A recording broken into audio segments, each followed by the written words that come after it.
good afternoon, depending folks. This is your man, always George Page, aka the Emperor of Female Body Talk, coming to you live on YouTube. Well, folks, we're just getting to February. It's just not just a few more days into it, and then big event coming up. If you are a fan of football, the Super Bowl. My man Big Keith, shout out to him. His team, the Chiefs, are going for another shot for the Super Bowl. Eagles, all like that. I'm not much of a football fan like I used to be when I was younger. And then after that, a holiday that I call a holiday for suckers, called Valentine's Day. Hapui. Only person I had my one true love was my mama. She's gone. I used to get on Valentine's Day. We just women, whatever. So hey, folks, we have here the lovely lady. She turned pro last year at the USA Championships. I interviewed a couple of her opponents also after that show. And she served our country, the United States Marines. Semper Fi, madam, to you. Thank you for, I'm not saying thank you for your service. I say, as a citizen, I appreciate the sacrifice you have made for our country.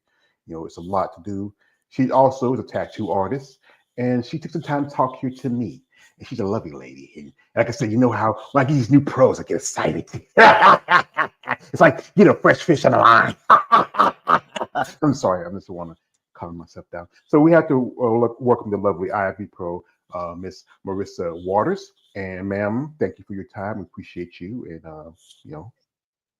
Of course, thank you. Thanks for letting me come on and be able to just talk to you and get to know me a little bit and get to know you as well. So, thank you. When you get to know me, you got to be careful. So, But anyway, this is a question asked you ladies. What got you started in this sport, as I call it, muscle and masculinity? Please share. well, that's a great question. So, what got me started in bodybuilding? So, I am one of 5 children. I'm actually the oldest. Well, the oldest youngest. I'm an identical twin, and so she's older than me by 10 minutes. But so us being the oldest, and then my dad was married at one point to my stepmother. I never really knew my birth mother. And so they ended up splitting up, and it being a house full of children, and my father being the provider for all of us. Like I had just my brother, and then the rest were girls. And so the thing was, like, I had seen him go through certain trials and tribulations, like he was very much the provider, very old school, very much like I put the roof over your head and I put the food in your mouth, like everything else, like he provided, but I was wanting more of like a relationship with him. But other than that, so what got me started was like just seeing him really provide as like the male figure, and then also having my siblings. I knew I had to step up, and be somewhat of a leader to them. And so I remember I had to do a report in high school over something that interested me, and I saw a post on the desktop. There was like a desktop in the library, and I saw a post on there about Daniel and Bailey and Julian and Malakaran when they were going head to head at the Olympia. And I remember seeing that. And so at the same time, I was going through this like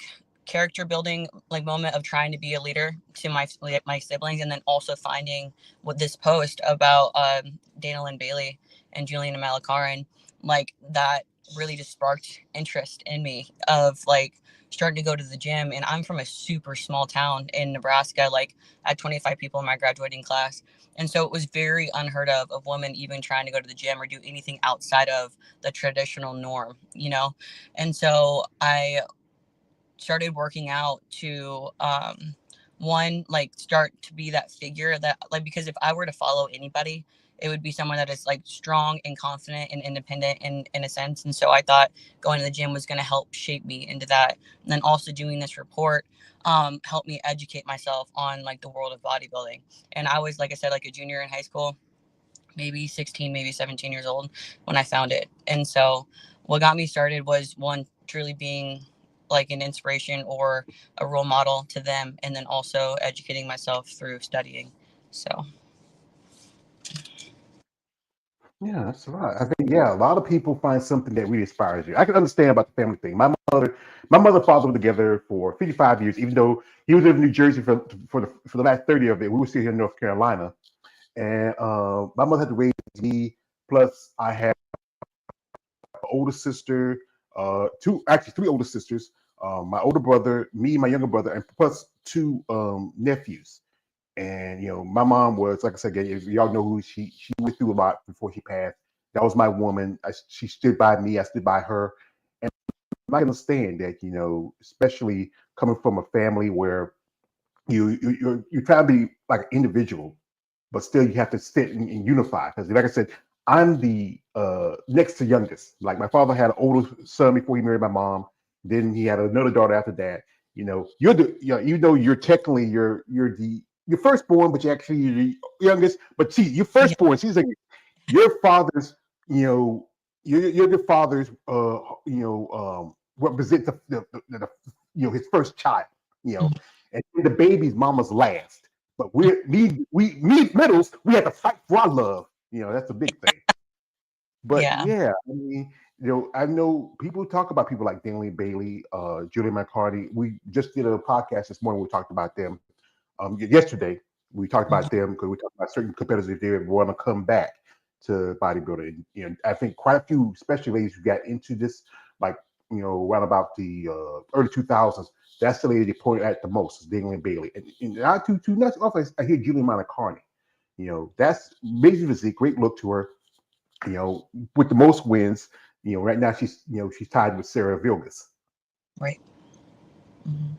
So after that, you joined the Marine Corps. What got you into that? Because that's one of I had cousins that were in it. I knew people. That's one of the toughest. I mean, you are the devil dogs. Jarheads. She's a pretty jarhead too. So Yeah.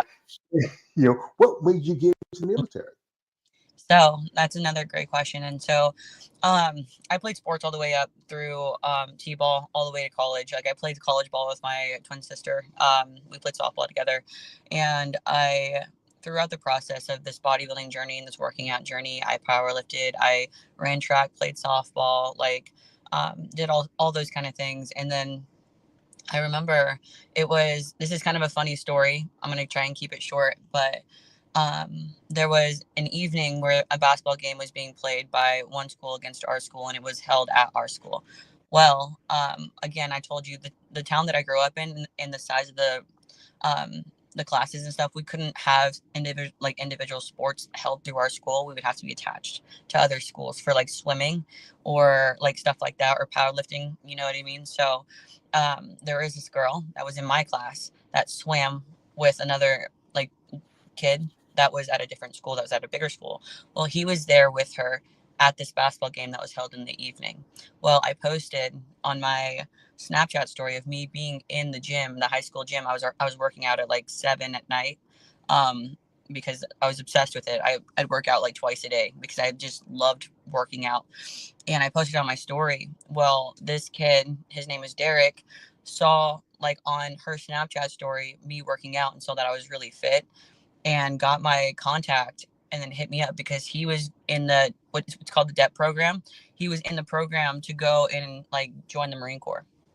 Well, he was like trying to recruit people like to like go and like because it would help him like um with him enlisting, you know what I mean? And so he hit me up and he asked me if I wanted to enlist in the Marine Corps, and I'm like, there's no way, you know what I mean? Like I could never see myself leaving the small town. I had never left like Nebraska truly.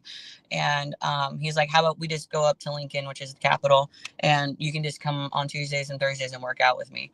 And I'm like, yeah, you know what? And I finally found like people of my caliber who would work out like me, who would like my dad, again being blue collar, like he pretty much always had us outside. I was always outside. I was always like helping him with like blue collar like heavy labor and stuff like that. And so going to these workouts on Tuesdays and Thursdays, I found a community that was like me. And so that was throughout like my sophomore, junior, and senior year. Well, I had gotten a full ride offer to go play go play softball, and I really didn't want to do it because I was ready just to like hang up the cleats. But my dad pushed me to do that, and so I was in college. I didn't like it. I didn't like going to class. I was ready to be done with school.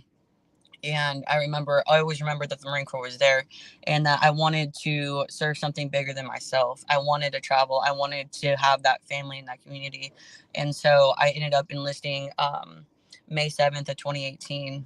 And it was about a year after I graduated high school, and so I turned 20 in boot camp.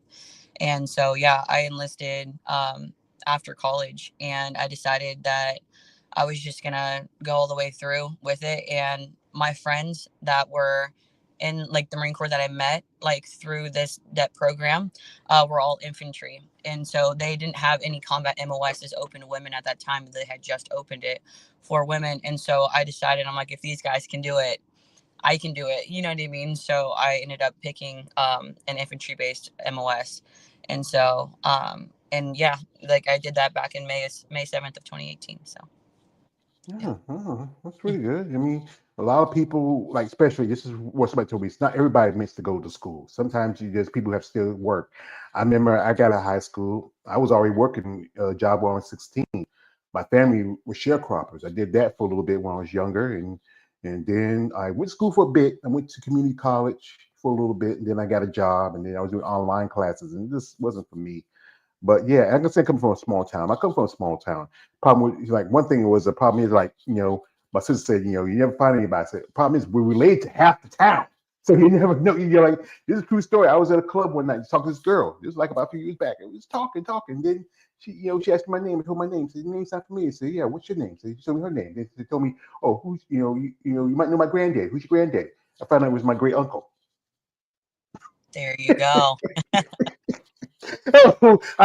My great uncle had 20 head of kids. I mean, he was a good man. I loved him. He's my mother's uncle. But yeah, it's good that you found it. What was your rank and position when you were in the Corps? And so I got out as an E5, which is a sergeant. And so I did a bunch of different things while I was in, but that's the rank I got out as is an E5 as a sergeant. So. Yeah, I won't go into details about because I know a lot of military people don't want to talk about what they did or what they had to do. I remember my nephew, we came back, he served a time in Afghanistan. It was really tough for him. He being like he he was my mama's a grandbaby, her one of her favorites. She loved him. We call him Squeaky. Now he has like he's about to have his 10th kid. Yeah, the boy's not even 40 yet, and he had an ex-wife, a couple of baby mamas, but I love him like almost like he's my brother, but he's my nephew. Right. Here we got a man, Stefan Prey, coming through. Appreciate it, brother. Says good morning, congratulations on your pro card. Good luck this season. We congratulate you, appreciate it, Stefan Prey. And okay, now when was it you decided to compete and invest yourself into bodybuilding? And so I was actually still active duty. I served a 5-year enlistment. And so it was back in July of 2022. I was in the gym and I was working out. I had always, like I said, from 16, loved this sport. It had done something for me, gave me confidence in myself. But I ended up enlisting, and I mean, I deployed twice, and like you can't really work out and eat a really routine diet when you're deployed and stuff like that. Like I'd be lucky if I ate some days, kind of thing. And so it was just like I remember back in July of 2022, I was at Gold's Gym in Jacksonville, North Carolina, and an owner of a supplement company he was his name was Jay, and he was in the gym, and he was just talking to me and told me to come into Nutramax, which is in Jacksonville. And so I started like kind of connecting with him. And then I found a coach through him and through the gym. But I wasn't quite established in like who I was as a woman quite yet. Like I was really just pulled in a lot of different directions. But I decided, like, he was like, why aren't you competing? Like, and I'm like, I don't know. I don't know what I'm doing. He's like, well, let me coach you. And so I let him coach me, and I got a close relationship with Jay, the man that owns the store. And I didn't do as well. I, like back in my competition in July, it was the Jay Cutler Classic, and I think it was in South Carolina. And so other than that, like I found that, and I was, like I said, still active duty, so it was really hard. I was trying to bring my meals into work every single day, and still be a Marine, and then still trying to compete and stuff like that. I had to put in some leave just so I could compete, like, and do my peak week, and ended up getting COVID like my last week before I competed. And so, but yeah, I tried my best. I don't think the coach and me, like, we weren't a great fit, but it really got my feet wet and showed me the sport of bodybuilding, because I always knew since I saw DLB and I saw Juliana Malakar, I'm like, I'm not stepping on stage until I'm like around this caliber. I didn't want to do like bikini. I didn't want to do wellness. I I was told, like, at a point in my life, that you can't be anything that you want, but you can be everything that you are. And I tried to fight that narrative for a long time and be like this skinny little thing, but God built me like a linebacker, and I'm like, you know what, I'm just gonna grow into this potential, because like my potential is endless. You know what I mean? I can feel that within myself. And so, yeah, my first competition was back in July of 2022, and I got two second place, or yeah, like two second place and one first place in like true novice. And so it was like figure and physique. And I realized how much I didn't like heels. And I was like, you know what, next time I'm not wearing heels, so I'm going to just grow and grow. So I ended up doing physique and bodybuilding. So yeah. Yeah.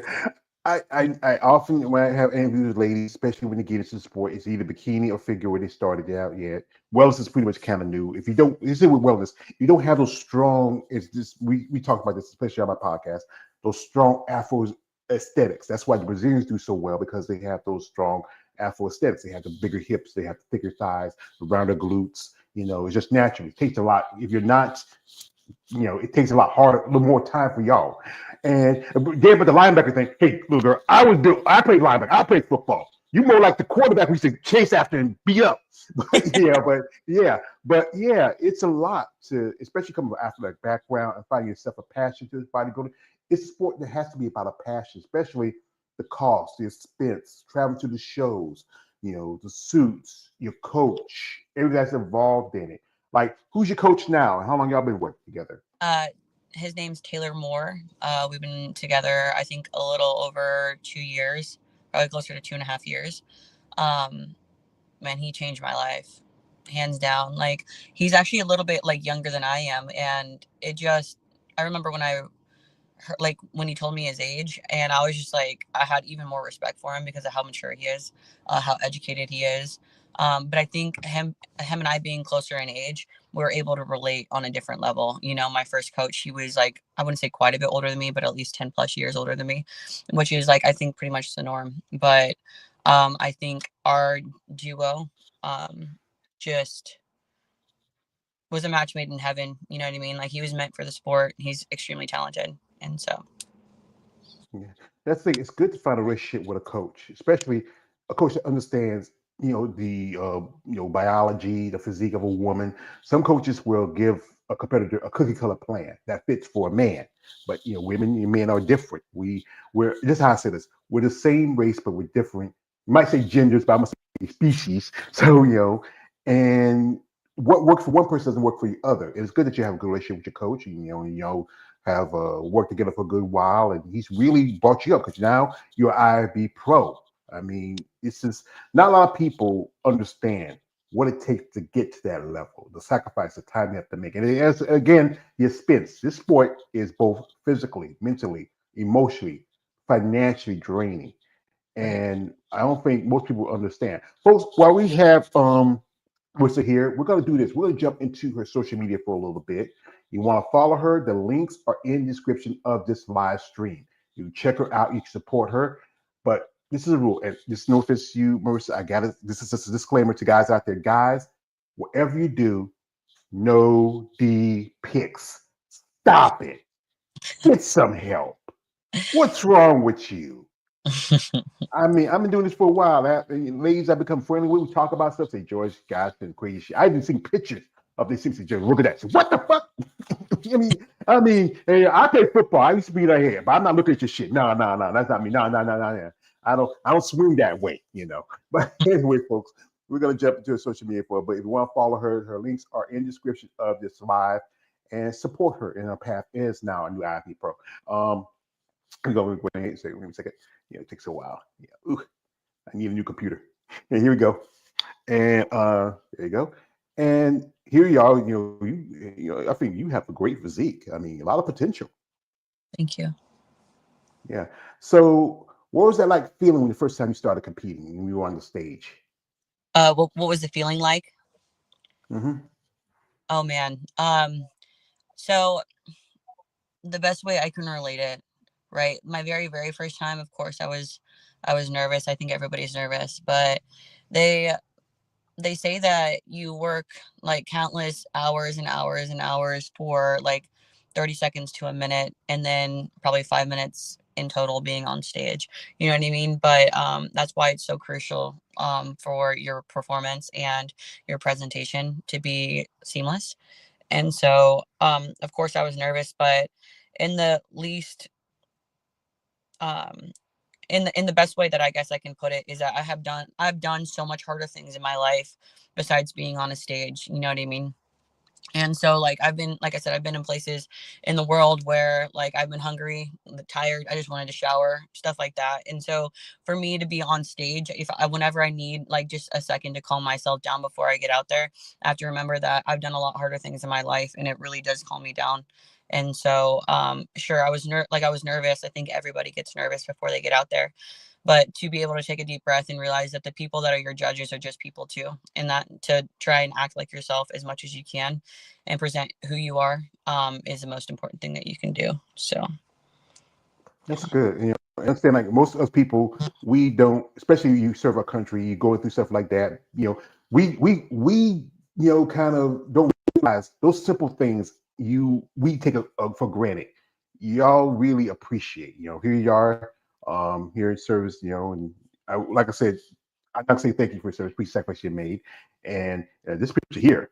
Yeah, you're just, yeah, you're bringing out the other guy out of me. And also, you do some modeling and you're a tattoo artist. When did you get into that? so I got into tattooing. I officially started tattooing July 13th of 2023.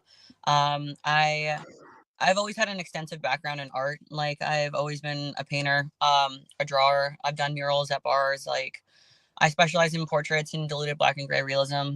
Like I said, like, God gave me a gift, and now I get to use my gift for other people by, like, tattooing. And I went through a lot of life growing up, and I feel the reason I went through everything that I did growing up, and then through my enlistment and other things throughout my life, just so that I can be able to sit down in my booth and, like, speak to and relate with any person that comes to the door that's my client.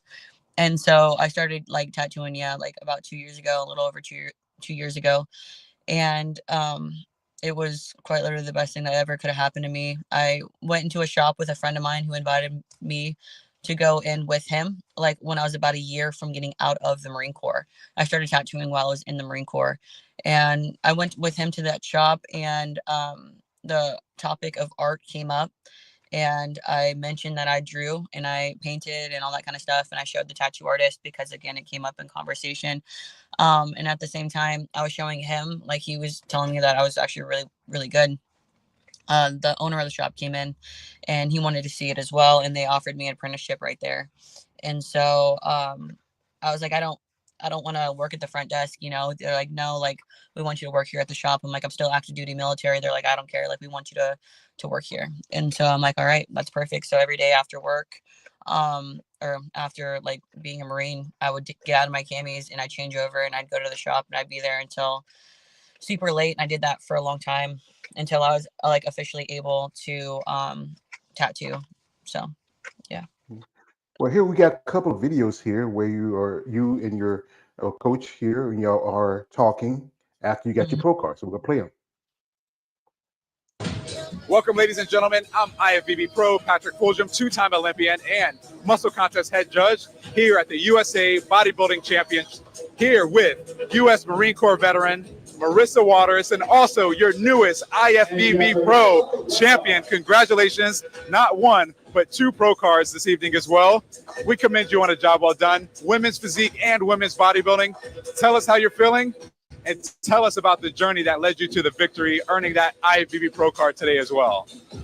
I feel over the moon. I'm extremely grateful. I have been looking into bodybuilding since I was like 16 or 17 years old.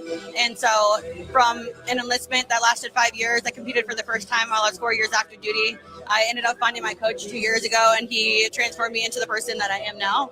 I told him my goals, and he saw my vision, and he turned it into a reality. So I feel great. That's amazing. And you're coming all the way out here from North Carolina, is that correct? Yeah.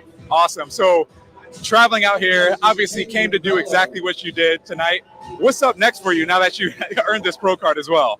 Well, we're just going to reverse out, grow a little bit, probably step on stage here within the next year or two. Awesome. And tell us, you're the coach, yes? How is it working with your newest IFBB pro, Marissa Waters, as well? It's a pleasure. Just like, as a coach, the best thing you can ask for in an athlete is just to give the same amount of effort you do as a coach. And, I can ask her to eat rocks with. Welcome, ladies and gentlemen. I'm IFBB. He makes you eat rocks. He's like, I could start rocks with salt, and she would do it. And so, yeah. You kind of like Rocky. Remember Rocky? How Mick says, "I'm making you eat lightning and crap out thunder." So here's also another interview here. You want to check it out? And this is with current number 2 in women's figure. Hello, everybody. Olympia figure Jessica Reyes Padilla, and I'm here in the South Central USA with our overall winner, not in one class, but in 2, women's physique and women's bodybuilding, Marissa. How do you feel? Oh my God, like 2 overalls. A 2-year off season with a really good coach and a great support system. Like I'm just ready for more, and I'm really grateful for this opportunity. So just really grateful. So this show is a national qualifier. Are you planning going straight to nationals, or you're gonna take some time off? Going straight to nationals. We'll be competing in 4 weeks. Oh my God, like 4 weeks. So, well, I'm just like, know that you're going to do great. And I know that you got a lot of support system, because otherwise we wouldn't be able to do this. So who you want to thank? I want to thank, first off, my coach. My goals are his goals, and I honestly think he would coach for free. I want to thank my sister. She's been there from day one. I want to thank my boyfriend. He's healed parts of my trauma that I didn't realize that I had. And he's the first example of a real relationship, a real healthy relationship. Other than that, just people that have been supporting me through this whole journey, just being sober from drinking and just pursuing my goals. And so my circle's small, but it's tight, and I'm ready for more. I think that is more about quality, no quantity, right? Yes, ma'am. Well, congratulations. Well deserved. You looked amazing on stage, and best of luck in 4 weeks.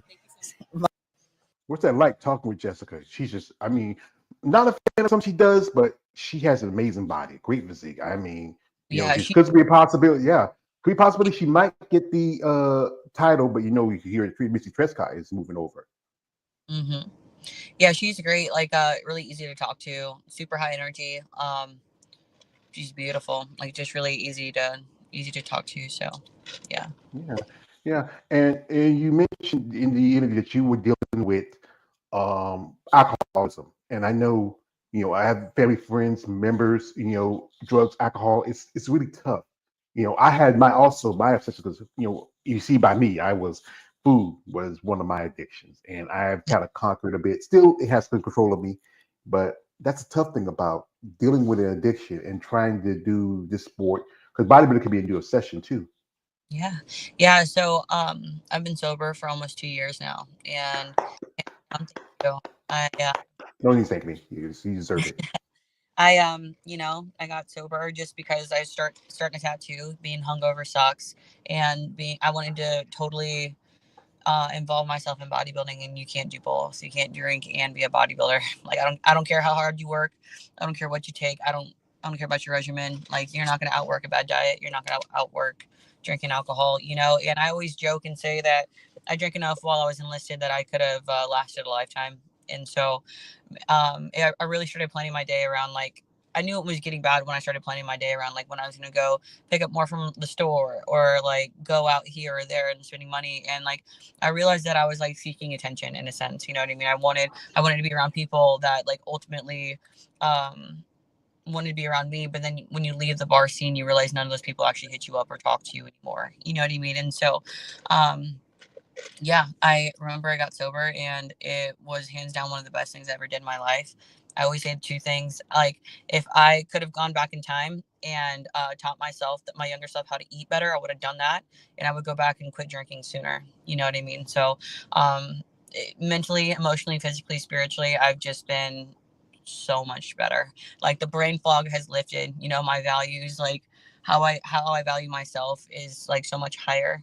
I always say you only accept the love that you think you deserve. You know, I was valuing people that were treating me less than what my worth was, you know. And so after that, it really helped me open up my eyes and realize that, yeah, quality over quantity. So Yeah, I can understand because, you know, genetics with me, I'm pre-diabetic because my mom was diabetic. One of my sisters is diabetic. My father died from heart problems. I have a pacemaker, had it for almost 10 years. And I wish I would have did things better, you know. But one thing was I was working a lot. I had two jobs. My first job was 16 years old. I worked at a gas station for nearly over a decade. Then I was working at a textile plant, you know, when we have a little event and the ladies bring something they cook, you know, like that, and you just can't help it, you know, and you get home, mom cook. And then I had another job. I worked late at night. It was in a gentleman's club, I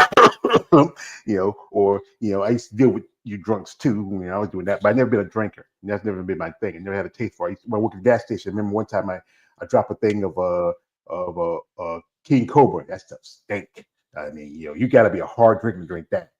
And I can understand, again, with obsessions and how things can affect you in the long run. And bodybuilding, you have to really have a mental, healthy mind to it to get involved to it. Understand the factors. This is the thing about most people, everyday people. When they think about bodybuilding, the first thing that pops into mind is steroids and growth hormones like that.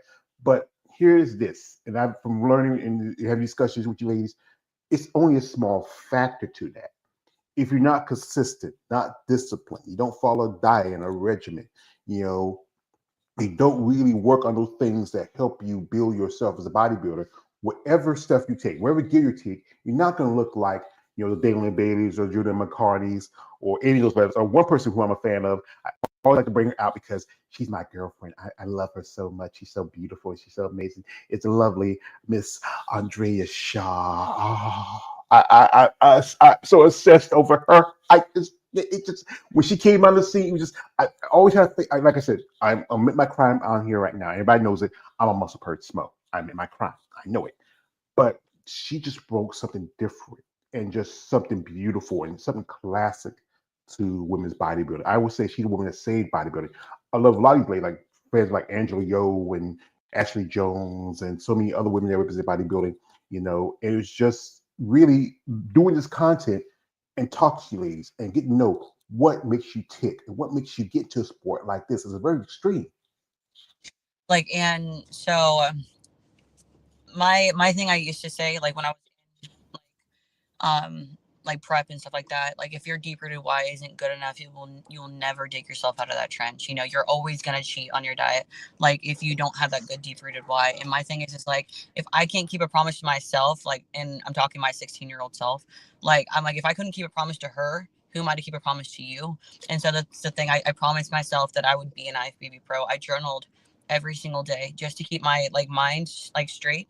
And the thing is, like with people that like want to get to that level, like all generally value the same thing, and they just want to continue to climb the like the rungs of success on the ladder. And so that's the thing. I journaled every single day, and at the end of each day and each thing that I wrote, I put I will be an IFBB pro on July 26th of 2024. And I wrote it every single day for weeks and weeks and weeks and weeks. And so my thing is, what made me tick, what made me want to do it, is because I valued who I was at 16, and I wanted to be the woman that 16-year-old Marissa would feel safe with. You know what I mean? And I wanted to keep that promise to her as if she was sitting in the room with me. And the thing is, like, my father supported me. Like all I wanted was him to be proud of the woman that I was. I feel like a lot of people do bodybuilding for two reasons. It's either for the publicity and the like kind of look at me, or the mindset and the drivenness behind it. You know what I mean? And so what really made me tick is like whenever I was in the trenches and I didn't want to get up and do my check-ins, and I didn't want to eat the diet, and I didn't want to go do my fasted cardio, I'm like, what would like, if you can't do it for yourself, do it for somebody else. And so essentially I was doing it for little me, and I was doing it for like my family, or some, like, that my dad can be proud of who I am as a woman, and put some like respect in some like good, like some good to our name. And you know what I mean? So that's kind of where like I would drive from, you know what I mean? And it got me out of the wanting to cheat on my diet, you know what I mean, and not do my cardio and stuff like that. So I like most all young women, especially women. Your father's that first man you truly love because he represents everything in your life, and it's good that you have a good relationship with your boyfriend. What's his name? I'm actually single now. But Oh, the man that I was talking about, he was someone I dated for a couple years, but we just didn't work out. I moved from North Carolina uh, and came back here, so it's okay. that's all. I understand. I never, truthfully, honestly, I never had relationships. I had relations. I had some good times, some lovely ladies. I know one of my sisters keeps saying, I want you to have a baby one day. I'm too old. I'm 50 now. I'm not at the age I want to chase after kids. I'm a great uncle. I'm an uncle. I love that. But maybe someday, I gotta find somebody if I don't have to be messed with a cousin. But yeah, this is the thing about bodybuilding. There's two things to it. There's discipline and motivation. Motivation can change from one day to another, but discipline is consistent. It Hmm. keeps you driving, keeps you, like, to quote my man Rocky Balboa, it keeps you moving forward. Because sometimes there be days where we get in the morning, I don't want to go to the gym. I don't want to run. I don't want to do my fast cardio. I don't want to eat this. I want to just enjoy my moment here, lay in the bed and sleeping. But you have to have that discipline to get you out of that bed, to keep you doing what you got to do. Because, like I said again, now you are going to be IFB Pro. You got to step up. You got to compete with these ladies that are in here, like the Sarah Vilgas, the Taya Cuejos, all these top competitors, and see how you stack against them. So now you did the USA's, and I said I interviewed a couple of ladies that did it. What was the critique from the judges after the show? Because often y'all get the critique, see what the feedback is from what you need to work on. Okay. I remember they were talking to me about overall growth and development in my upper back. And then my lat insertion, because my upper back is extremely peeled. Like, I was vascular like 6 weeks out. You know what I mean? Like, I've always had good vascularity in my upper back, but overall development in my upper body, which was the craziest thing for me to hear from them. Like, because I had an ACL meniscus tear in surgery when I was in high school, and I Ooh. always thought my legs were the thing that weren't catching up. They said I was more leg dominant, and I'm like, you know what? I can let that go now, because I always thought my legs weren't catching up. You know what I mean? So they were just saying overall upper back development, and then lat insertions. They said I had great cap delts, and overall arm development, like triceps and biceps. So yeah. Hmm. Yeah, often the back's the most important thing you got to work on, because everything else could be on point, but if that back's not full, it's not wide, it's not deep, not dense, then that could hurt you in the places. And you were double dipping at USA's. You did women's bodybuilding MZ, because at least Leslie or Worthing, I interviewed her. Y'all were in your overall, and you won in your class in women's physique. I interviewed Katie Gallant, who also won that. Why did you want to do that? But if you wait from you look for me, you could have done pretty well in women's physique alone. Yeah. Um, so I remember we were signing up to go to Louisiana, and so my coach and I decided that if we're going to go that far down to Louisiana, you might as well do both. And turns out I did really well in both. And like, if we are going from North Carolina all the way to California, why don't you just, you've already qualified for both. Why don't you just do both? Because the odds of me like getting a pro card were higher if I at least tried in both. You know what I mean? Like, I've always loved, like, if you look all the way back to like when I was 16 or 17 or 18, when I was like trying to figure out my posing and stuff like that, I always had like this classic kind of like physique style like posing. Like, I've always fell in love with that style of posing.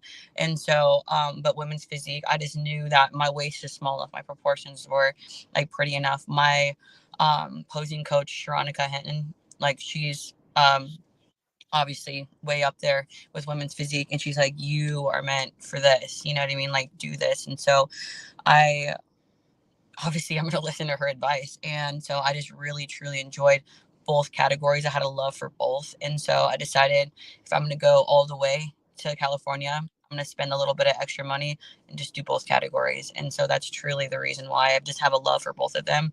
And I qualified for both. So why not just do both? You know what I mean? So, yeah. Well, shout out Sharonica Hinton. She has served our country. She actually stationed here in North Carolina. She's stationed at Bragg, now Liberty. A guy I know, his name is Glenn Young Sr. He also former military. He did a photo session with her. There's a picture of her with the boxing gloves. I love that one. That's just so beautiful. She has a beautiful physique. She works with a lady. She worked with a lady I interviewed a while back, Sherry Priami, Michaela Aycock, quite a few other competitors.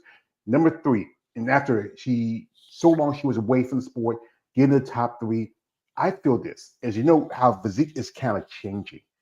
There's a debate of what, there's the new fit model division, excuse me, coming up. And and a lady I follow, she posted how you look at Sarah and how her body, it's a great body, but it's kind of not following the criteria of what is set for physique. But the problem is I won't put it on the athletes, it's the judges. They're the ones who supposed to set the standard. If you see someone like Sarah who has styrated glutes, who's like shredded to the bone, then she shouldn't be the champion. When Sharonica Hinton won, she had a great look, great lines, great femininity. Sharonica's going to make her debut wellness this year. And that's the look that I think it should be the standard for physique. When physique came out, like I said, I've been following bodybuilding for a long time, before you were born. And I really was following women's bodybuilding. But then here comes the other divisions. Wasn't too much a fan of it, but I have talked to ladies in divisions. Physique has grown with me because many ladies I've interviewed are physique competitors. Figure, I've been reaching out and talking to people like Jessica Ray D is a good example of that. I haven't yet interviewed with her. I would love to one of these days. Bikini, excuse my language, wellness particularly interests me a little bit. I just,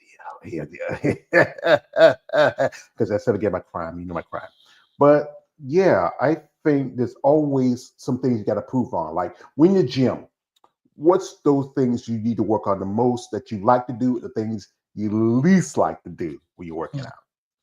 And so honestly, it's really hard because I feel like the days that I like to be in the gym kind of shuffle, like my favorites. Like I truly like training everything. I don't think I have a least favorite. And I'm not even trying to be that person. I'm just being honest. You know what I mean? Like I just love watching like myself grow. I like watching the muscles work. You know what I mean? I like the feeling of each thing. Like if I had a least favorite, it might be like biceps, triceps, because like it's the least active. Again, I told you I was an athlete my entire life.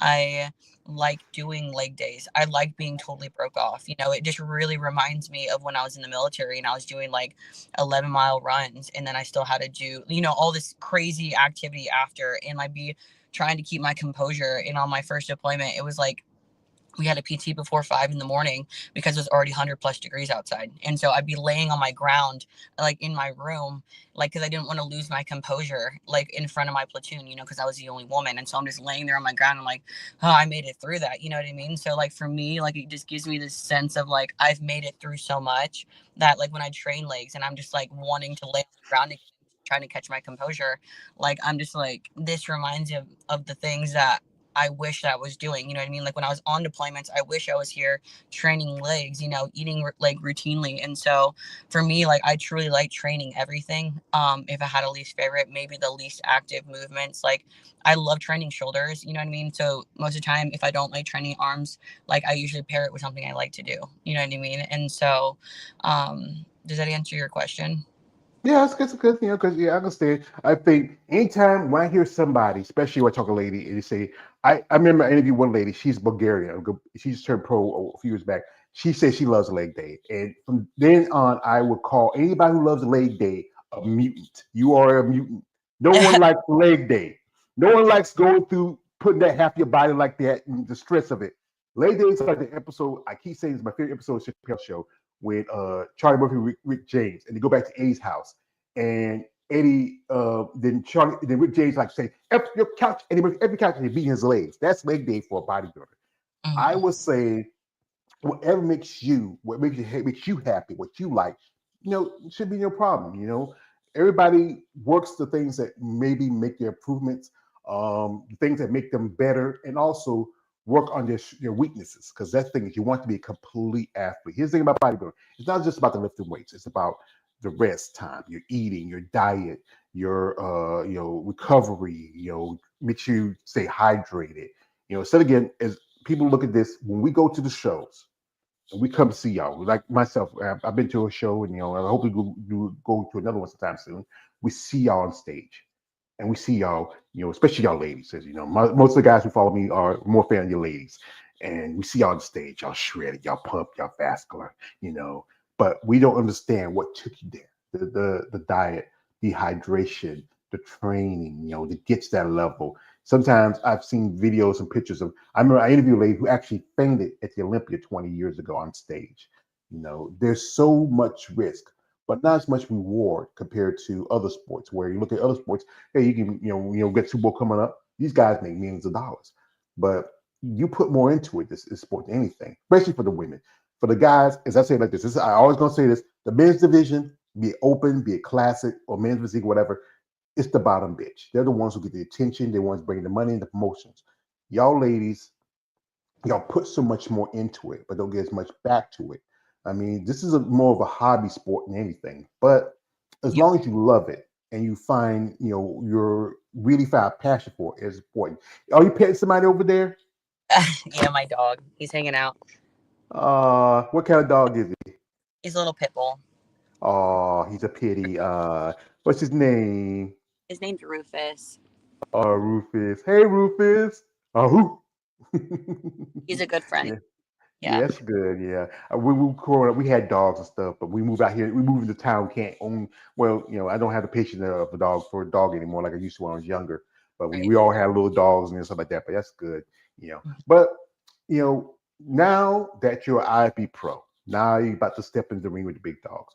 What is the plan? Do you have a plan, or as my other guys say, are you just a dog chasing cars? You don't want to do one to get one. So I know that, like, as well as I did at USA's, like, I feel like we always still undercut ourselves regardless of how well we do. We're like, oh, maybe this is why I did so well, versus like, no, you actually did that good job. But I know that in comparison to like Sharonica or any other woman that is at that level, you know what I mean? And like I told you before, I knew when I was younger that I wasn't going to step on stage until I was at the level that I felt was good enough to do what I did. Like, if we take that very first competition out, all I did was compete twice and I became a pro. You know what I mean? Like I got one good coach, nationally qualified, and then won my pro cards. And so that's the thing. I know that I'm gonna need to take time off to step on stage and then like qualify for like the Olympia, or you know what I mean, like do well enough, win a pro show, do well enough to go to that level. And so truly, I moved from North Carolina to Missouri, where I'm at now. I'd say about 8 months ago, 7, 8 months ago, just to get closer to my family. And so I always said that when I came out here, I was going to work on the things that I wanted to do because I'm not active duty military anymore. I'm not a professional, like I am a professional bodybuilder, but I'm not like totally like that's just my day. That's it. You know what I mean? It's a whole nother job. It's a whole lifestyle, So I'm really now focusing on like getting property and then building like on my land, you know what I mean, and having somewhere that I can plant my roots. So at the time being, I'm still training. Like I'm actually gonna train after this, but I'm still training 5 days a week, eating a really routine diet. But what projected wise, when I'm gonna compete again, I haven't quite decided yet, because what's important to me now is establishing all the things I didn't get to establish whenever I was active duty military and when I was competing to go pro in bodybuilding, because it took everything of my like being to get out of bed, eat this, train this, do the posing, all that kind of stuff. And so I still work out for my mental health and obviously my physical health, but to get in here and be routine is super important, especially for like veterans. I'm sure you can talk to a veteran and ask them their schedule, and I guarantee you they still keep those windows within 15 minutes, like I go to the gym for my mental and my physical, but right now, projected wise, I haven't picked a show that I want to completely commit to, but again, I'm still actively going to the gym, bodybuilding, feeling good, you know what I mean? So Yeah, I recently interviewed a lady. She turned pro in North America. She also was a Marine, Jennifer Buffarelli. But Miss Bell, Jamie. I misspelled her name. Misspelled her name. I want to apologize. And yeah, I remember when I was younger, I passed the ad fast.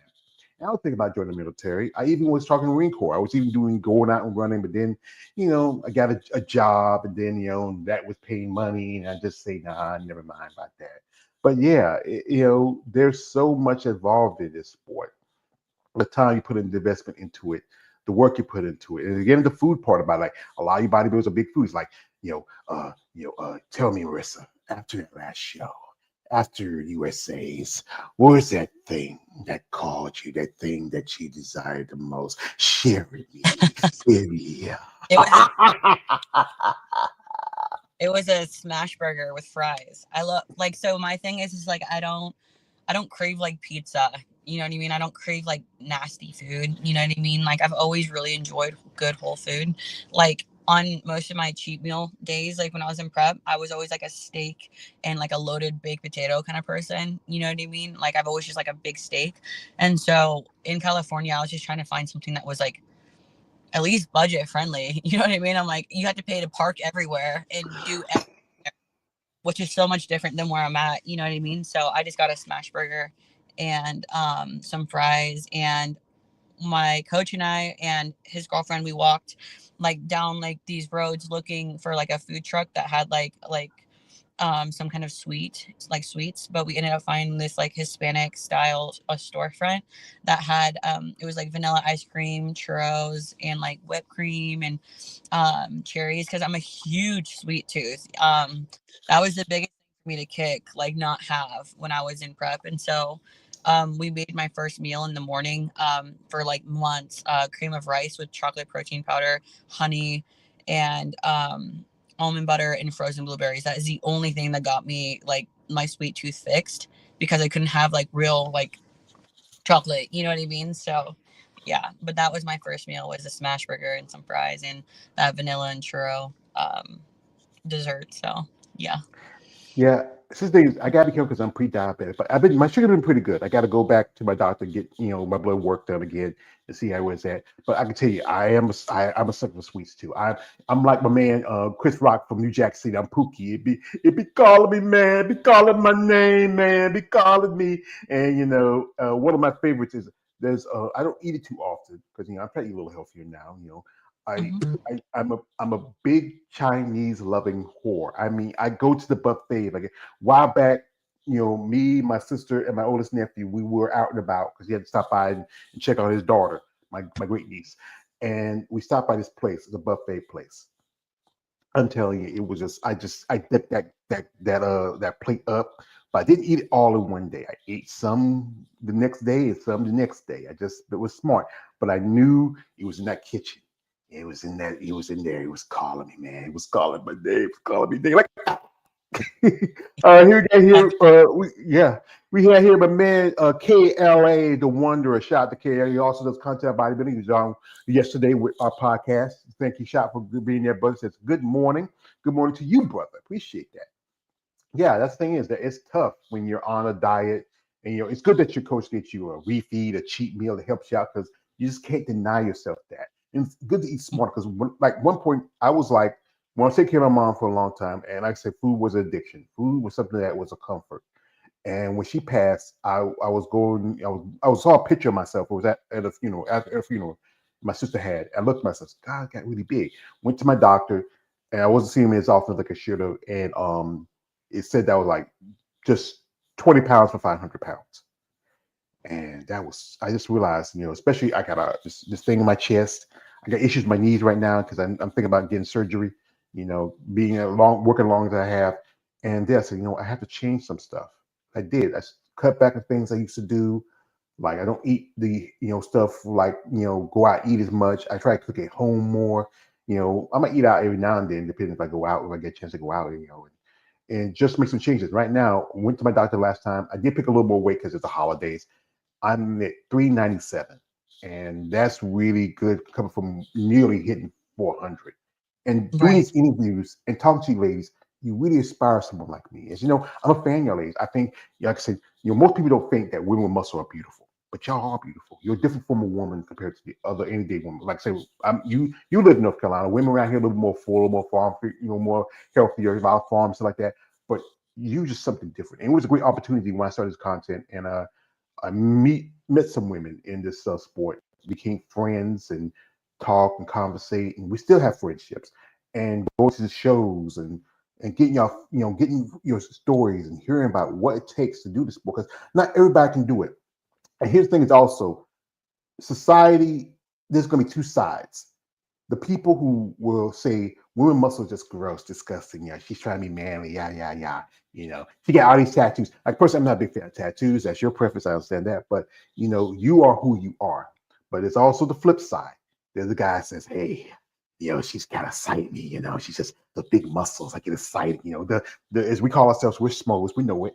And it's just that you are not just a woman, but you're athlete. You serve your country.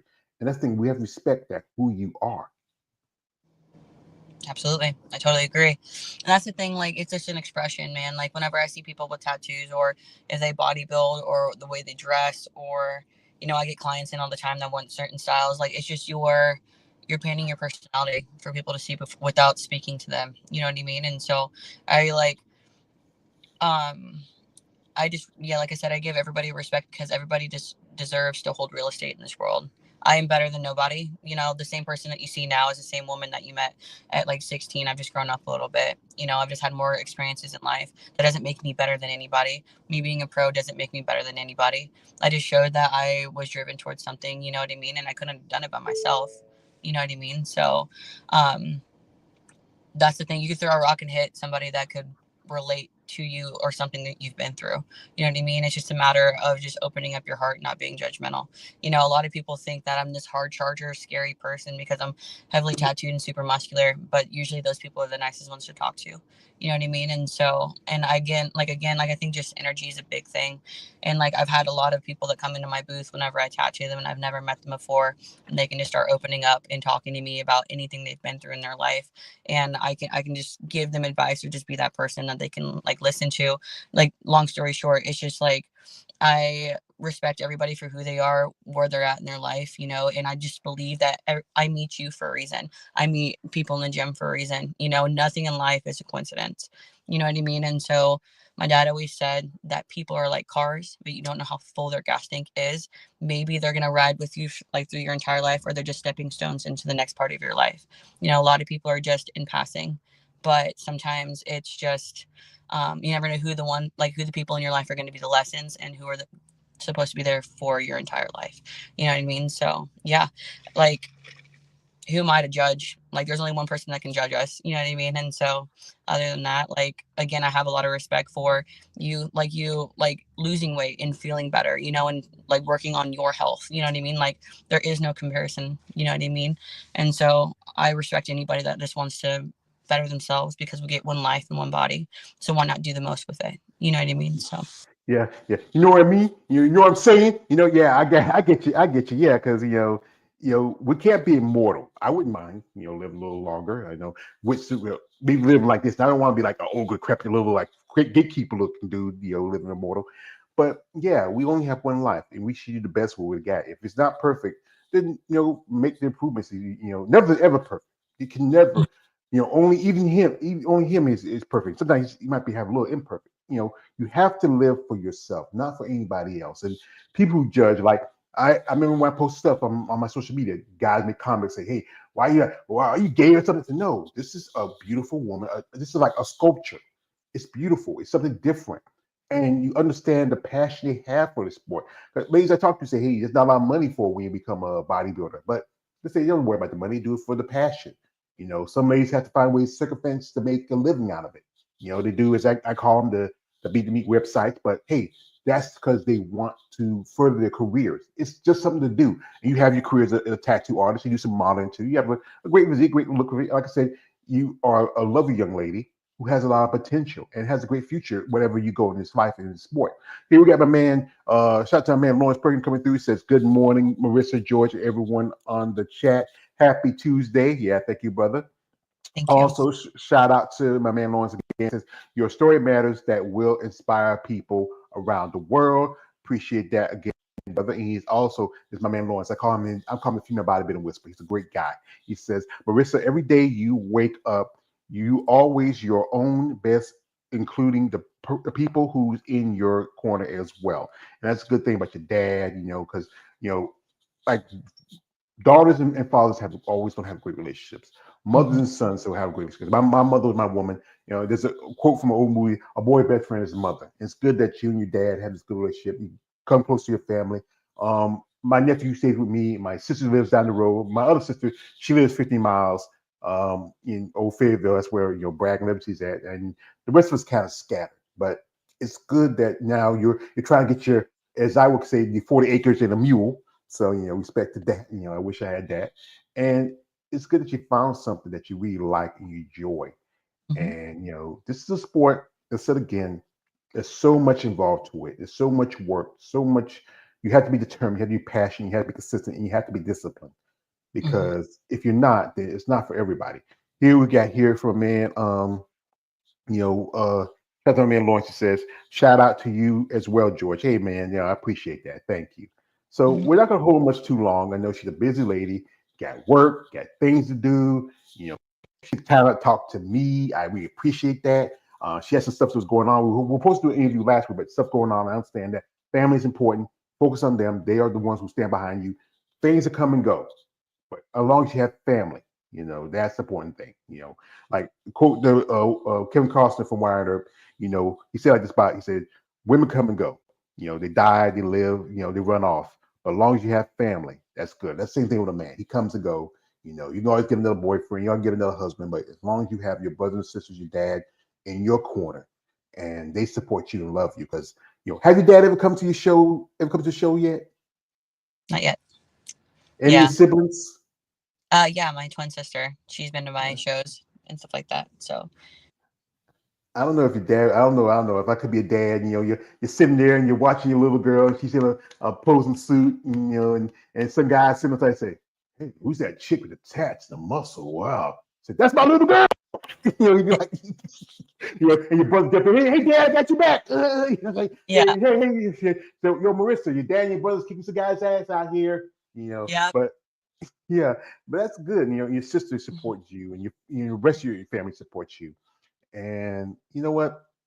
That's important, because I've talked to ladies who told me that, one lady I interviewed a while back, her name is Rama Scottson. She's an IFBB pro from Great Britain. She told me that how her mother doesn't want to talk about her body, but her dad loves it. He goes there to support her, but her mother doesn't want to talk about it because it's very traditional.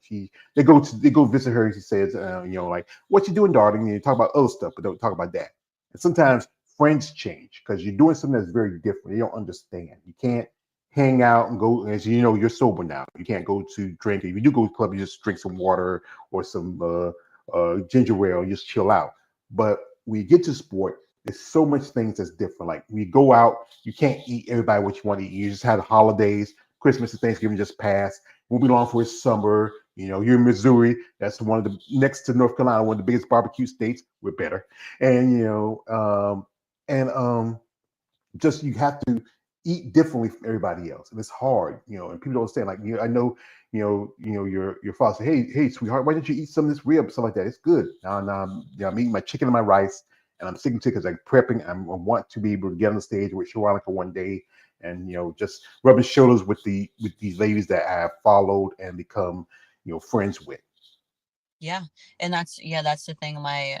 My dad, I remember when I brought up to him that I wanted to be a bodybuilder, and it was I walked into the kitchen and he was making dinner for us, like all of us kids, and I was like, "Hey Dad, I think I'm gonna start bodybuilding." And I remember he's always a man of few words, but man, he had the best advice, and he just told me, he's like, "If you want to do something like that, you gotta have thick skin." You know what I mean? Like, it's judgment's gonna be huge, again, like a lot of people didn't do that. Like it was traditionally women were nurses and men were farmers where I was from. And so I remember the next day I came in, I had my ass kicked from like going to school, going to practice, going to the gym. And I remember I walked back into the kitchen, and off to the left side was a kind of a shelf that my dad had built, and on there was like a little short half-size pink shaker bottle and a bunch of like supplements from Walmart that he didn't really know what in the bodybuilding, but that's all I needed was someone that just believed in me. Like that's the thing. Like whenever I did sports, like I didn't want to be the best out on the field. Like for me, I wanted to be the best so that like the other dads were nudging him and be like, isn't that your kid? You know what I mean? So like again, I just having that like figure in my life that just always gave a shit and always like cared to see me do well. You know what I mean? That was all someone needs, is just that one person to believe in them. You know what I mean? And so yeah, other than that like kind of tying into what you're saying with like family and all that kind of stuff, it's super important. People can go, but family's super important. So yeah. And it made me think of Shaq did a rap song about his stepfather, Philip Harris. He passed away a long time ago. He took me from a boy to a man because my biological didn't bother. Phil was my father. And, my dad, even though he was doing his thing, he was still my dad. And we made peace as men before he passed. And, it's good that right now you make me, I'm trying not to cry. And it's good that, your dad's a traditional man. He doesn't want to put his feelings out there. That's how we as again, men, our purpose in life is to battle, breed, to raise our families, make sure we take care of all the emotional stuff. We leave that to the woman, that's the mom. But we do show our moments of love and support. We may not say it to you directly, but we try to show it to you physically or whatever we can do for you. And that's a good that he does that. Like I said, right. most men would say, my daughter get in the bodybuilding. I don't want my daughter to be like my son, or I got a boy, I need another boy. I want my girl to be a girl. But it's good that he supported you. He stand by you. Like I said again, most people don't understand about the sport. And anything, when you think about bodybuilding, you think about two people: Schwarzenegger, Lou Ferrigno, the Incredible Hulk, and the Terminator. You don't think about people like Daniel Bagley or Lee Haney or Andrea Shaw, because 99% of the people don't know nothing about bodybuilding. We had discussion quite often. But us who are here, like my man Lawrence, my man KL, Stephen Prey, we are a fan of you ladies. We're a fan of the sport. And we support y'all, people out there who have a problem with y'all, like my man Bernie Mac says, fuck them. That's them. You gotta live for you. You can live nobody else but for yourself. I'm talking to you like you're one of my nieces. And one of my greats, I do regret that I didn't have children of my own, but I did enjoy being an uncle and helping them along their way as they were growing up. And if anything, if I was your father, I would say this: baby, I love you. I'm glad you're doing this. You found yourself your own path. You went through hell and high water. And I know when you were service, he was worried about you. I remember my mother was worried about my niece and my nephew when they were serving, and I know my sister was too, because those were two last two children. But it's good that you're here now. You went through hell and high water. You're standing here tall. Most people don't understand what it takes to be who they are or find their path. Sometimes some people, even like I said, I'm 50 years old. I'm gonna keep saying that because I'm half a century, and there's still things I'm still learning as I get older and get mature. I hope to live maybe another 3 more years. Genetics can be funny, but if I learn anything from my discussion with you ladies, your passion, your determination, your hard work, and your ethics, because this sport, there's a lot to it, and to do it, I got to give respect. We have here Darren St. Pierre. He says, shout out to Darren. He says, PPTH Tory. You know that? I don't know. So somebody, I don't know. Something. Maybe somebody's popping. I don't know. Might be that weird guy we had the last time on one of my live streams, but we get it. So anyway, are you right now currently being sponsored? Because that's one thing important. Sponsorship does help. I'm sponsored by Wrath Performance currently. That is the only sponsorship I have at the moment. They're a supplement / clothing brand. It's just a lot of guys, a lot of men and women that look like me, heavily tattooed, and bodybuilders and ride motorcycles. And, that's kind of the style. It was founded by Frank McGrath. He's, if you don't know him, he's got a huge following. They're Canadian, it's half Canadian, half American built company. And so, yeah. Yeah, I'm a big fan of Canadian bodybuilders. I've had quite a few ladies up in from the up north, and just amazing ladies. They have that a bit of that European American style when it comes to muscle. I would say Right. like this, and it's good to have sponsorship to help you because you know what? There's so much expense. I said again, it costs you your suits, travel to the shows, paying your coach, getting food. We're just we're going through a mess. We're going to survive the next 4 years, praise the Lord. But it's good that she has sponsorship because the thing I think will help. Like anybody out there who's interested in sponsoring her, who have a genuine interest, that helps out. But guys, I don't want to hear this guy say, "Hey there, Marissa, I seen you. You're all tatty. Yeah, yeah. No, stop that, you sick freak. You know who you are. This is what you should do. Young Mr. Waters, we are very interested in you. Your service for our country, who you are, your passion, your determination, what you've been through. I would say this: I own a company, and we're looking for brand ambassadors, and we like your resume, and we might be interested in adding you to our brand. So if you feel comfortable with the product, it's something that you think you use, and maybe work with you and yourself in your life, we like you to be part of it. So let us know what you need from us, and we'll let you know what we need from you. And we want to have a great relationship. So would you be interested in this partnership, madam? I mean, yeah, I'll just have to check out the content and see if it kind of aligns with my life, and if it all works out, I'd love to be able to represent you. So, All right. And now I'm going to say, send the contact, baby. But it's good. I think most definitely I know everybody's not going to ever gonna be that, but it's great that somebody offer people like yourself that opportunity because you deserve it. You worked hard, you train hard. I know everybody's not going to be the top, selling bodybuilder. Not going to be like the Chris Bumsteads or the Samson Duas or even Andrea or Sarah or anything like that. But it's y'all competitors who have your boots on the ground, 10 toes down, doing what you're doing, staying passionate, being consistent, and just loving what you're doing. I gotta respect that. We got a comment from my man KL. He has a question. He says, he says, did getting tattoos hurt? uh, depends on depends on the area. If he's going off of what he can see, my face, like, that was like a 7 out of 10. It wasn't big enough for it to really hurt. The front of the neck's a lot easier than the back of the neck. The back of the neck sucks. It's really bad. Just because, like, all the nerves and stuff like that. I also started down in the middle of my back and went up, and so at the point when it got to the back, my pain threshold was gone. But there's a lot of spots that are super easy. Like, and I tattoo people for a living, so I always try to tattoo people the way that I like getting tattooed, as quick and as painless as possible, and it looks professional and well done. So other than that, like, some tattoos don't hurt at all. It's kind of therapeutic, quite honestly. I have a lot of my clients that come in for the therapeutic part of it. You know what I mean? So there's some spots that hurt a lot, like elbows, like sternums, chests, um, anything like, this is called a ditch, right? So that front part, those will start bruising if you get a big enough spot, like whenever you get it tattooed in the healing process. But they weren't bad.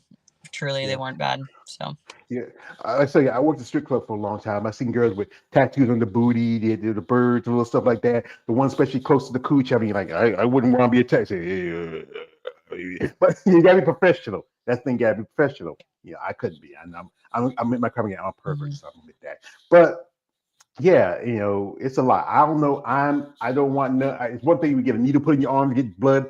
I don't want nothing dragged across my skin. Nah, that's just me. I got enough scars and stuff like that. Those are my tasks. I'm gonna stick with those. So, folks, we do appreciate the time you're giving us. He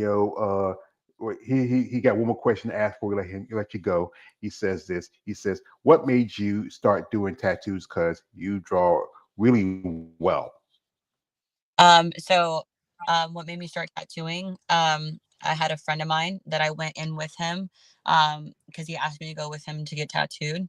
I had like two sleeves at that point. Like, sleeves are like two full arms or two, but I'm talking about my arms. And so I was like, you know what? I'm just gonna go in and with him, and we were there for a while at the tattoo shop, and the topic of art came up. And I've always drawn growing up. I actually specialize in portraits, cover ups, diluted black and gray realism, which is just like stuff like this, where you can see like faces and stuff like that, and like just more realism. This is actually a cover up, but it's the Virgin Mary. And so I specialize in more of that stuff. So, and what I used to draw was a lot of portraits and stuff like that. I can always post more of that stuff on my social media so you can see that. But the topic of art came up while I was while my friend was getting tattooed, and so I showed the tattoo artist my art, and he was really impressed by it. And at the same time I showed him, the owner of the shop walked in and he was like, "Oh, I want to see." And I showed him, and he offered me an apprenticeship. And so going all the way back, I was the only kid in the house that had a desk in a room, and I showed an interest to art from really, really early. And I would draw pictures out of these magazines, because this is before like having iPads and iPods and iPhones and stuff. So I just draw pictures out of magazines, submit them into the fair, win like $20 for a blue ribbon, like first place stuff. And I would walk around the fair with my siblings, and we would go play like the basketball and like the skee ball and all that kind of stuff, and like go on the Ferris wheel. But I used to do that for free, and then or like win small prizes, and now I tattoo people for a living for a lot of money an hour. You know what I mean? So it's really cool how it comes full circle. Like I said, I just truly believe that my gift, like, I get to use for other people now. You know what I mean?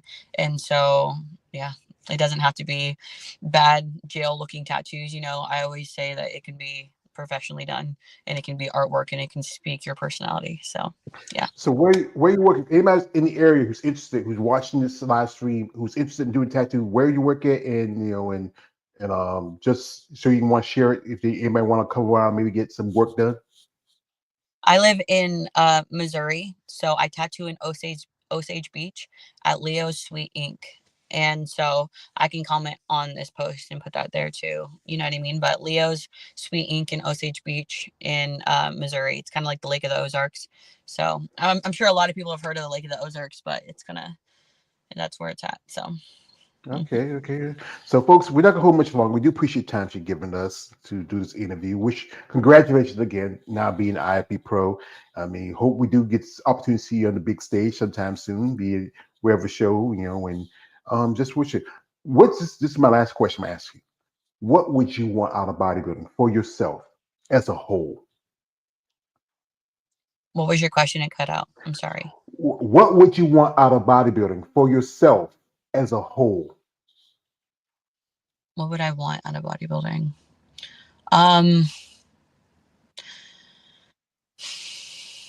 Like the bigger picture, like in like 5 or 10 years, are you saying like that's what like the biggest goal is, like to I'd love to qualify for the Olympia. That'd be amazing. I'd love to qualify for the Olympia and then compete against my posing coach, Sharonica Hinton. I would love to be up there against her. You know what I mean? That would be the ultimate goal. You know what I mean? And again, I was raised poor. I can live the rest of my life poor as long as I'm happy. I don't need a bunch of sponsorships or anything like that. I'd love to get sponsored by like Uprising, and they're great. Other than that, I really want to meet Martin Fitzwater. Like, if for some reason I like get up in that like level and I get to meet Martin Fitzwater, I would just love to have a conversation with him. Like, I have a lot of respect for him, and then just like start meeting some of the people that I looked up to, and then ask them their why. And so ask them why they started and what got them into it, and like have that human interaction with them. I just really want to meet people that have that like cut from a different cloth mindset. So it would be to qualify for the Olympia, meet some like heavy hitters of people, and then just kind of create a community in that, you know what I mean? So other than that, that's really, I think, all I would like to do. So. Well, that's good. That's something you should strive for. Everybody should strive for what they want, especially in this life. I can tell you, I grew up poor. I'm broke now, but I grew up poor. We had to do stuff. We had to, we actually lived in a small house. 4 bedrooms. We, get up morning, so we had to chop wood, and we had an outhouse. I can tell you, I was poor. Being, like I said, some of the sharecroppers. But yeah, it's good to finally get to where you want to in your life. Find yourself, find your path, and work on your goals. And it's good that your dad's there, your brothers and sisters is there, and and also your coach, great guy. I remember talking about the thing about, and I had a friend, she competed in Anaheim. They would stay in a motel. They still had to pay for parking. That is so stupid. What the hell? You stay in a motel. Why gotta pay for parking? But we do appreciate the time you're giving us here, and wish you best of luck. Anybody want to shout out before we let you go? Anybody I want to shout out before I go? Is that what you said? Yeah. I want to shout out my coach, Taylor Moore. I think that, again, God gave him a gift and he gets to use his gift for other people. And I'm truly thankful for who he is and the man, like just who he is, and then him, how he's treated me and put me in the position that I am, with me being a professional athlete. I want to shout out Lacey Pruitt. I think she's hands down one of the best women's bodybuilders and coaches. Like, she's like the women's coach. Shout out my twin sister. She is a huge influence in my life. Truly couldn't have done it without her. My father, of course, I love him. Shout out to him. He is just a heavy hitter. He's smart and super wise, and I'm super happy that he was my dad in this lifetime. Other than that, I want to just talk about my Lord and Savior, Jesus Christ. I couldn't have done it without him. I felt like I've done a lot of things in life apart from him, but him being in my life got me to get to this position now, to my God-sized purpose. And now it's to educate or work with people and teach them the things that I know, because I couldn't have done it without him. Other than that, I think that might be it. I think those are all the people I want to touch base with. So that's good. That's good. The people that matter. That's all really truthfully. That's the people that matter. We do appreciate Marissa taking the time here. I want to shout out to my man's here, my brother's coming here, my man Stefan Prey, KL the Wonder, Lois Perkins, Darren St. Pierre, anybody who watched this live stream, support these ladies who, just not the ladies, also the men too. I know you guys are more fan of the ladies because, you like the big muscle ladies, excited, but support all these competitors in this sport. This is a tough sport. So much risk, little reward, but they do it for a passion. Reach out with genuine interest, guys. You get more with a silk glove than an iron fist. And just show that, I wish you all the best in your career, whatever you do in life, what you do, who you are.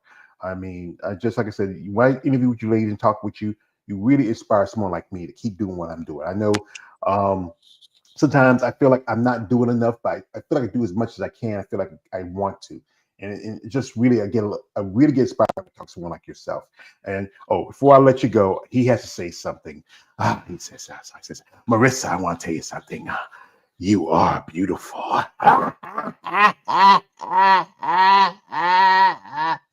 I am sorry about him. He has a problem. Thank you. I appreciate your time. I appreciate yours too. So, folks, thank you again. We'd like to appreciate Marissa Walters coming through. Congratulations for her and her future in the IFBB. And I thank you people who watch this. If you want to follow Marissa, her link's in your live stream in the description. Check her out. But guys, you know my rule. You sick freaks, be respectful. This is a lady. She served our country. I don't want no problem. I don't want her dad come out and beat some guy up in the middle of the street about saying some weird shit to his little girl. His dad's a man. He's a man, real man. So, So thank you again, Marissa. Wish you best of luck, and God bless, and do you, live you. Yep. All right. Hey, folks, see me on my church page, aka the Emperor of Female Body Talk. Like, don't subscribe. Good afternoon, good night, good luck, and see you later. See you later. God bless you. Goodbye.